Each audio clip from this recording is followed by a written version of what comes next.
दिल्ली को आतिशी के रूप में अपना नया सीएम मिल गया है। पिछले कई दिनों से दिल्ली की राजनीति में चल रहे चक्करलस फुल स्टॉप लग गया है। अब दिल्ली की राजनीति में एक नया शब्द मंडरा रहा है और वो है खड़ाऊ पॉलिटिक्स। जी हाँ, पहले तो ये जान लीजिए कि खड़ाऊ पॉलिटिक्स शब्द आखिर आया कैसे।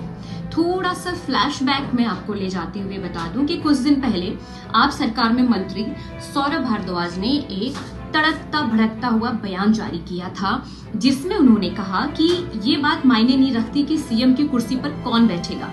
कुर्सी तो केजरीवाल की ही है और आगे भी रहेगी। सिर्फ चुनाव तक कुर्सी पर भरत की तरह राम की खड़ाऊ रखकर एक व्यक्ति बैठेगा। बस फिर क्या था, दिल्ली में शुरू हो गई खड़ाऊ पॉलिटिक्स। और अब आपको थोड़ा सा और फ्लैशबैक में ले जाते हैं और बताना चाहूंगी कि भारतीय राजनीति के केंद्र में ना खड़ाऊ की जो मौजूदगी है वो कोई नई नहीं है। पौराणिक काल में श्री राम की खड़ाओं को सिंहासन पर रखकर भरत ने शासन चलाया था। ये कथा तो आम है।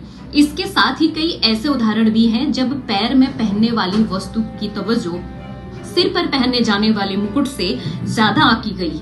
रामायण, महाभारत, अशोक, चंद्रगुप्त, कई लोक कथाओं या लोकोक्तियों में ऐसे सैकड़ों उदाहरण दर्ज हैं जहां खड़ाऊ, मोजड़ी, जूते विरासत वाली सियासत की पहचान बन गए। त्रेता युग की अगर बात करें तो जब श्री राम को 14 वर्ष का वनवास मिला तो भरत उन्हें मनाने चित्रकूट पहुंचे, लेकिन जब श्री राम नहीं माने तो भरत ने उनकी जगह पर 14 वर्षों तक शासन संभालने की जिम्मेदारी तो ली, लेकिन सिर्फ राम के प्रतिनिधि के तौर पर। इस प्रतिनिधित्व का प्रतीक उन्होंने खड़ाऊ को चुना। अब सवाल ये कि आखिर उन्होंने खड़ाऊ को ही क्यों चुना? मुकुट भी तो चुन सकते थे। असल में खड़ाऊ आधार का प्रतीक है। पूरे शरीर का भार पैरों पर होता है और खड़ाऊ पैरों के नीचे होती है। ये कथाएं, किस्से, कहानियां इतिहास में दर्ज कुछ प्रसंग भर नहीं है।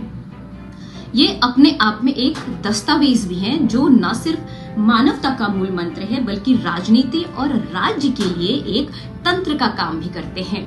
यहाँ आपको एक बात और बता दूं कि खड़ाऊ के जो जोड़े होते हैं वो राजा और प्रजा का संबंध स्थापित करते हैं और ये बताते हैं कि स्वस्थ लोकतंत्र के लिए दोनों के बीच सामंजस्य बेहद जरूरी होता है।